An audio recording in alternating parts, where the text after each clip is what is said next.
The latest Marvel movie, Captain America: Brave New World, is finally here, and unfortunately, it kind of stinks. Building off the events of Avengers Endgame as well as the Falcon Winter Soldier, the bulk of Brave New World is a sequel to 2008's The Incredible Hulk. Remember that one? Edward Norton came out the same year as Iron Man. Well, 17 years later, you're finally getting that sequel you never ever asked for, without the Hulk. You asked for me. Here I am. The whole thing is about now President Thaddeus Ross, played by Harrison Ford, trying to create a treaty to figure out the island that was left behind in Eternals. Remember Eternals?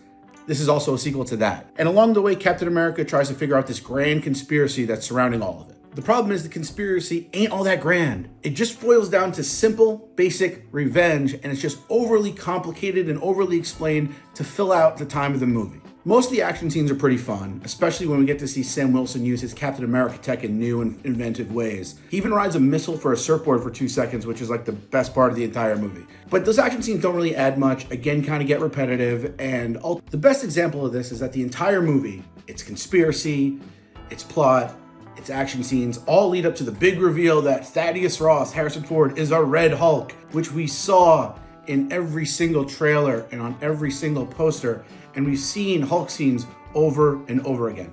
Talk about a letdown.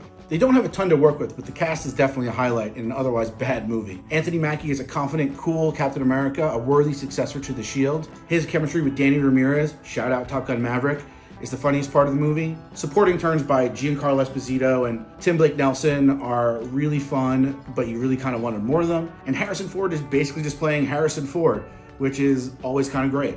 In the end though, despite one or two small highlights, this is definitely bottom tier Marvel. The fact that it's called Brave New World is interesting because there's very little that's brave or new here. More like tried and true.